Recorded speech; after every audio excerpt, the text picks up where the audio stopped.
할렐루야. 예, 제가 지난주에 아이들을 데리고 어디를 다녀온 줄 아십니까?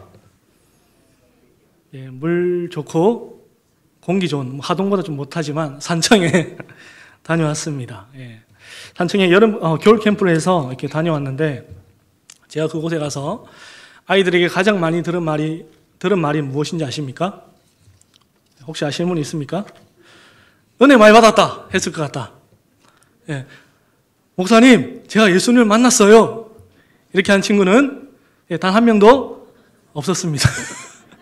예, 뭐라 말했을까요? 예, 목사님, 폰 언제 줘요? 목사님, 폰 주세요.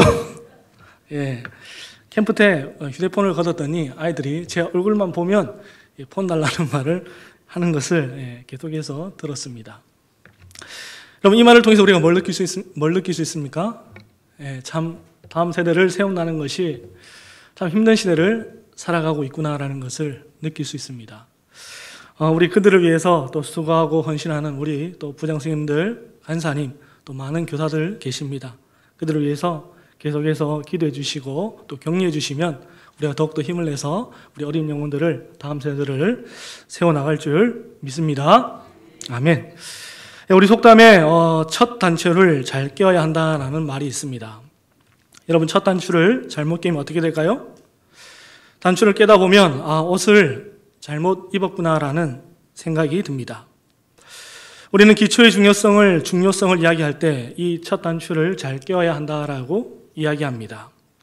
어떤 학문이든 그 어떤 운동이든 우리가 기초를 잘못 닦으면 상위 단계로 올라갈수록 어려움이 있다라는 것을 깨닫게 됩니다. 우리의 신앙도 마찬가지입니다. 우리의 신앙도 어떻게 해야 될까요? 첫 단추를 잘 끼워야 합니다. 그렇다면 우리의 신앙의 첫 단추는 무엇이라 말할 수 있을까요? 우리 기독교 신앙의 첫 단추는 바로 믿음으로 구원받는다라는 사실입니다. 우리는 믿음으로 구원을 받습니다. 이와 같은 신앙의 기초는 교회를 1년만 다녀도 다 아는 사실입니다. 그렇다면 이 믿음으로 구원받는다는 진리는 성경이 언제 처음으로 공식적으로 기록되는 것을 볼 수 있을까요? 잘 아시겠지만 우리가 생각하는 것보다 굉장히 빨리 이르게 이 진리가 성경에 기록되고 있다는 것을 알 수가 있습니다. 바로 창세기 15장을 보게 되면 이와 같은 진리가 나오는 것을 볼 수 있습니다. 그렇다면 창세기 15장에는 어떠한 말씀이 담겨져 있을까요? 창세기 15장을 보게 되면 하나님과 아브라함이 언약을 맺으시는 장면이 나오는 것을 볼 수가 있습니다. 아브라함은 한산 가운데 하나님을 만나게 되고 아브라함은 그때 하나님께 원망하는 것을 볼 수가 있습니다. 왜 아브라함이 하나님께 원망을 하였을까요? 자신에게 대를 이을 아들이 없었기 때문입니다. 분명 하나님은 아브라함을 부르시면서 내가 너를 큰 민족으로 이루게 하시겠다라고 약속하셨습니다. 그런데 아브라함의 나이가 벌써 75세라는 나이가 훌쩍 넘었고 그에게는 아직 자녀가 없었습니다. 그렇게 하나님을 원망하는 아브라함을 향해서 하나님은 어떻게 하셨을까요? 어디 하나님 앞에서 불신앙이야 하며 그에게 벌을 내리셨을까요? 하나님은 놀랍게도 아브라함에게 벌을 내리시는 것이 아니라 그에게 한 가지 약속을 주십니다. 우리 창세기 15장 4절과 5절 말씀 함께 읽어보겠습니다. 시작.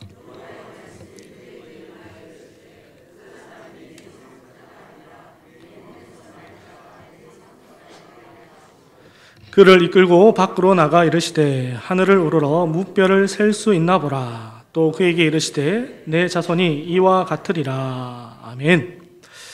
하나님이 아브라함에게 무엇이라 말씀하십니까? 내 종이 너의 상속자가 되는 것이 아니라 내 몸에서 날 자가 내 상속자가 될 것이라 약속하십니다. 그리고 아브라함을 이끌고 밖으로 나가서 하늘에 밝게 빛나는 수많은 별들을 보여주시면서 보라, 네 자손이 이와 같을 것이라 라고 약속하십니다. 이와 같은 언약, 하나님의 약속의 말씀을 들은 아브라함은 어떻게 반응하였을까요? 성경은 그 언약의 말씀을 들은 아브라함이 이렇게 반응하였다라고 말씀합니다. 우리 창세기 15장 6절 말씀을 함께 읽어보겠습니다. 시작. 이를 그의 의로 여기시고. 아멘. 아브라함이 어떻게 반응하고 있습니까? 하나님의 말씀을 듣고 그 약속의 말씀을 믿었다라고 성경은 말씀하고 있습니다. 그리고 하나님은 그의 믿음을 아브라함의 뭐로? 의로 여겨주셨다라고 말씀합니다. 그래서 하박국 선지자가 무엇이라 말씀합니까? 의인은 믿음으로 말미암아 살리라. 우리는 믿음으로 말미암아 사는 줄 믿습니다. 오늘 성경은 우리가 잘 아는 것처럼 왕인 신하가 자신의 아들이 죽을 병에 걸리자 주님을 찾아와 자신의 아들의 병을 낫게 해달라라는 이야기가 담겨져 있는 본문 말씀입니다. 우리 먼저 오늘 본문의 첫 구절인 43절 말씀을 함께 읽어보겠습니다. 시작. 예수께서 거기를 떠나 갈릴리로 가시며. 오늘 본문에서 가장 먼저 나오는 말씀은 이틀이라는 시간이 흘렀다라는 사실을 우리에게 알려주고 있습니다. 성경은 왜 이 이틀이라는 시간이 흘렀다라고 우리에게 말씀하고 있는 것일까요? 앞에 본문을 보게 되면 수가의 여인의 말을 듣고 주님을 찾아온 사마리아 사람들은 주님께 우리와 함께 더 유하여 줄 것을 요구하는 것을 볼 수가 있습니다. 그래서 그 말을 들은 주님께서 어떻게 하십니까? 그들과 함께 이틀을 더 유하셨다라고 성경은 말씀하고 있습니다. 그리고 사마리아에서 이틀이라는 시간이 흐르고 이제 다시 주님께서 어디로 가신다라고 말씀합니까?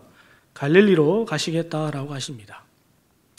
그런데 그 가시는 길에 문맥상 잘 이어가지 않는 한 가지 말씀을 하시는 것을 보게 됩니다. 주님께서 무엇이라 말씀하십니까? 44절, 오늘 본문의 44절 말씀을 한번 읽어보겠습니다. 시작. 높임을 받지 못한다 하시고. 여러분, 왜 주님께서 이와 같은 말씀을 하셨을까요? 혹시 갈릴리 지역으로 가면 사람들이 주님을 맞이하지 않을까 걱정하여서 이와 같은 말씀을 하셨을까요? 놀랍게도 갈릴리에 주님께서 도착하시자 사람들은 주님을 영접하였다라고 성경은 기록하고 있습니다. 그렇다면 왜 주님께서 이와 같은 말씀을 하셨을까요? 우리는 이와 같은 말씀을 하신 이유를 알기 위해서는 누가복음 4장에 나와 있는 말씀을 보아야 합니다. 누가복음 4장을 보게 되면 주님께서 자신이 자라나신 나사렛에서 안식일 날 회당에서 성경을 읽으시는 장면이 나오는 것을 볼 수가 있습니다. 그리고 그곳에서 주님은 자신에 대해 예언하고 있는 이사야 말씀을 읽으시고 자신의 앞에 있는 무리들에게 이와 같은 말씀을 하시는 것을 볼 수 있습니다. 누가복음 4장 21절을 보게 되면 이렇게 말씀합니다. 이에 예수께서 그들에게 말씀하시되 이 글이 오늘 너희 귀에 응하였느니라 하시니. 이 말의 뜻이 무엇이겠습니까? 이사야가 약속하고 있는 말씀이 바로 나로 말미암아서 이 말씀이 성취되었다라는 것을 말씀하고 있습니다. 그런데 그 말씀을 들은 사람들은 어떻게 반응하였을까요? 오 주님, 당신은 약속의 메시아 그리스도가 맞습니다 라고 주님을 따랐을까요? 성경은 놀랍게도 주님을 향해 사람들이 이 사람이 요셉의 아들이 아니냐 하며 주님을 조롱하였다라고 말씀하고 있습니다. 너는 우리가 아는 요셉의 아들인데 네가 무슨 메시아 그리스도냐 하고 주님을 조롱하였습니다. 그러나 그와 같은 반응을 보시고 주님께서 그들을 향해 또 무엇이라 말씀하셨을까요? 우리 누가복음 4장 25절에서 27절 말씀을 함께 읽어보겠습니다. 시작. 내가 참으로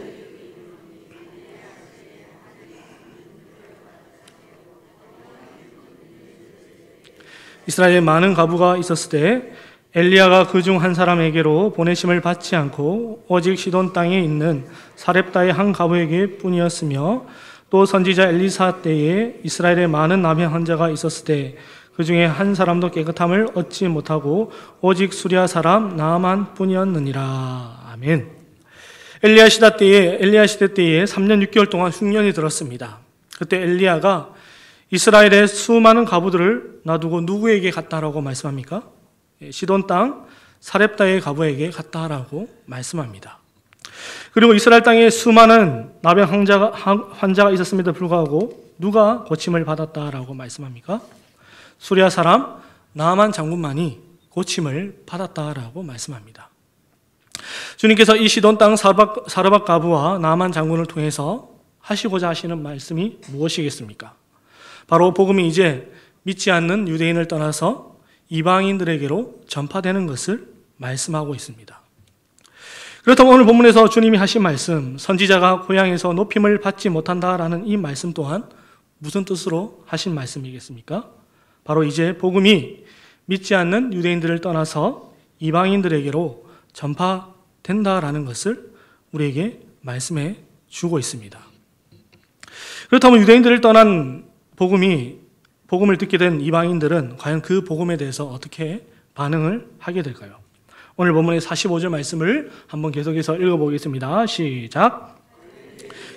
갈릴리인들이 그를 영접하니 이는 자기들도 명절에 갔다가 예수께서 명절 중 예루살렘에서 하신 모든 일을 보았음이더라.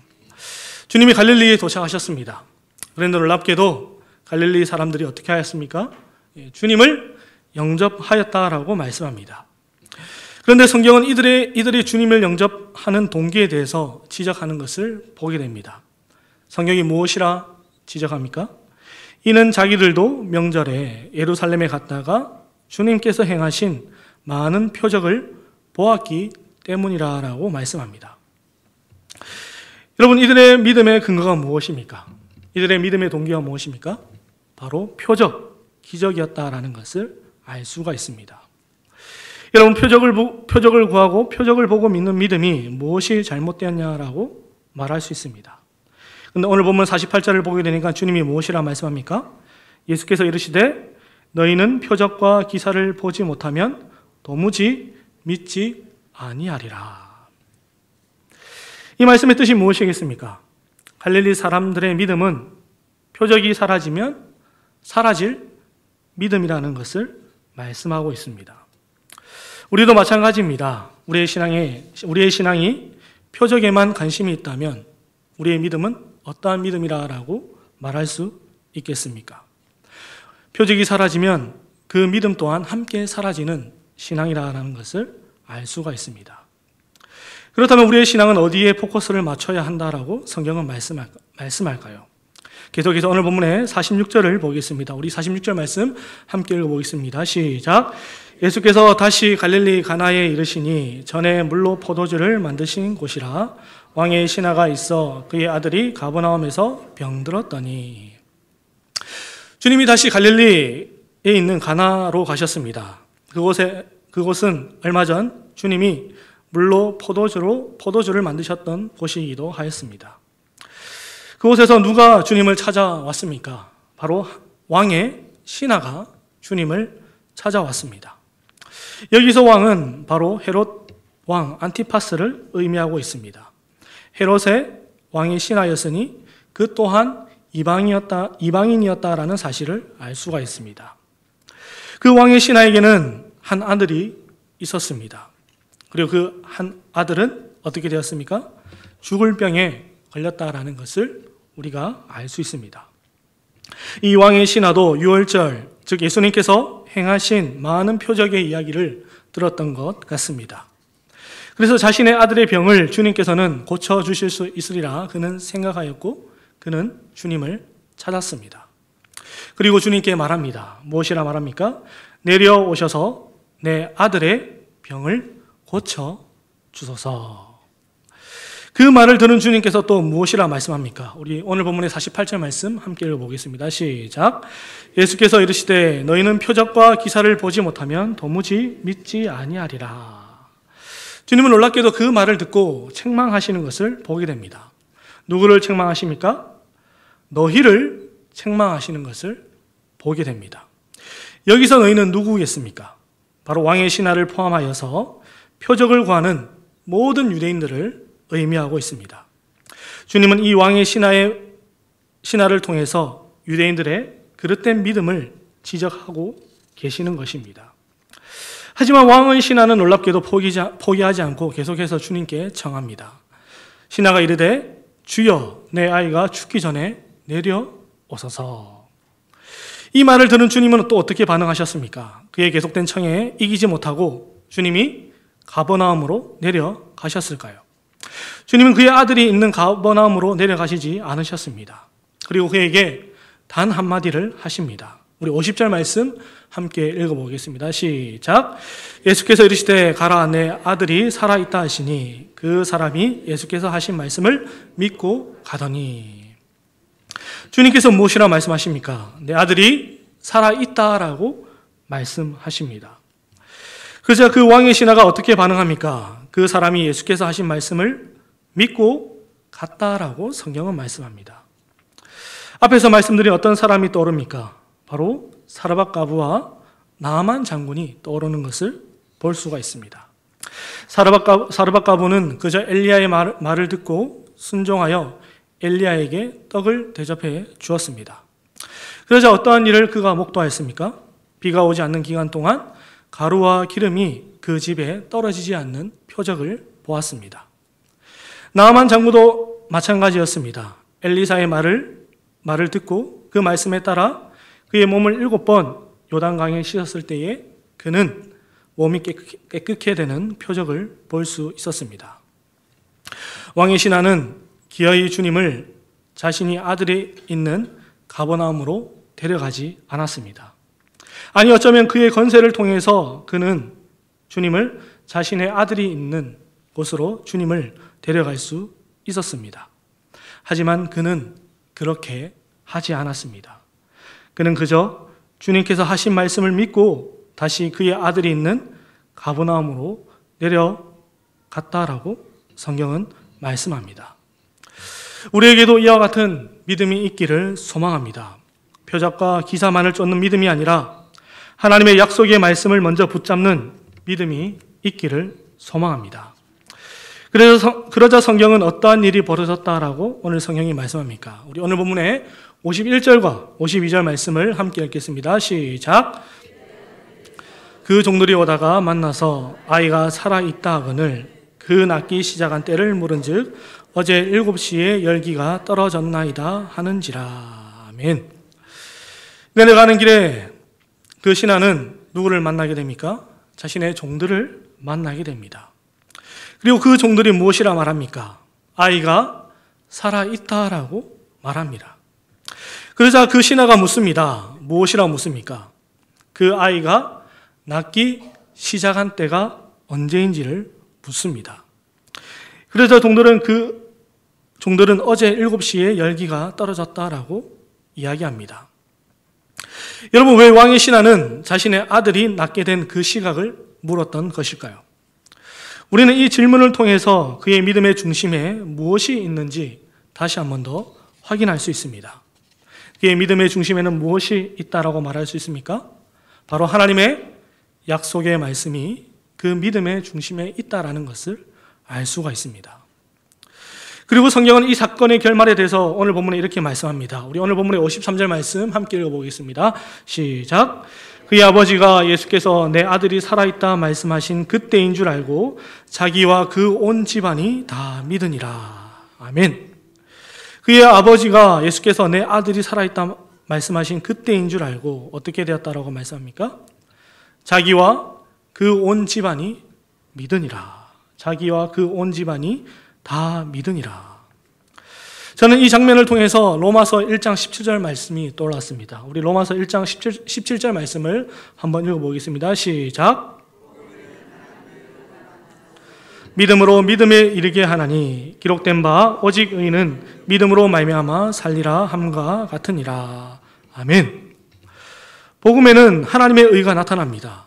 그리고 무엇에 이르게 한다라고 말씀합니까? 믿음으로 믿음에 이르게 하신다라고 말씀합니다. 가나에서 시작된 이 신하의 작은 믿음이 어디로 기결되는 것을 보게 됩니까? 바로 자기와 그 온 집안이 다 믿게 되는 그와 같은 역사를 보게 됩니다. 우리도 마찬가지입니다. 복음을 향한 우리의 겨자씨와 같은 작은 믿음이 어디로 기결된다라고 성경은 말씀합니까? 바로 30배, 60배, 100배 열매 맺게 되는 큰 믿음으로 기결된다라고 성경은 우리에게 말씀합니다.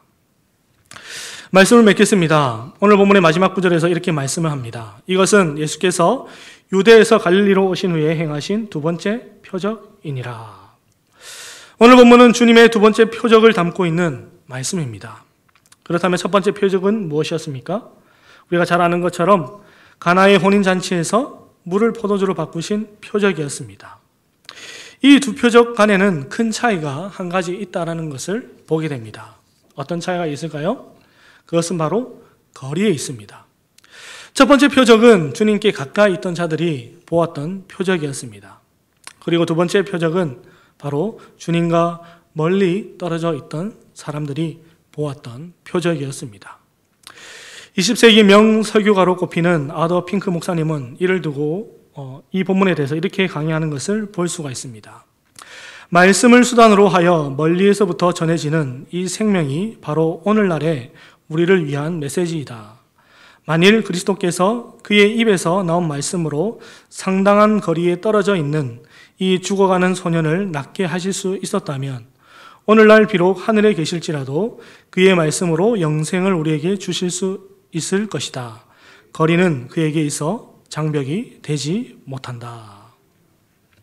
여러분, 왕의 신하가 가야 했던 그 길은 주님이 주신 말씀을 믿음으로 품고 가나에서 가버나움으로 떠나야 했던 하나의 여정이었습니다. 우리의 인생도 하나의 여정입니다. 우리의 인생이라는 여정 가운데 우리는 우리의 마음 가운데 무엇을 품으며 살아가고 있습니까? 우리의 인생이라는 여정 가운데 우리는 바로 하나님의 약속의 말씀을 품고 살아가야 한다는 사실을 우리에게 말씀해 주고 있습니다. 우리가 주님의 말씀을 마음을 품고 우리의 인생의 여정을 걷다 보면 주님께서는 언약의 성취라는 약속이 성취된다라는 그 표적을 우리에게 보여주신다라고 오늘 성경은 말씀하고 있습니다.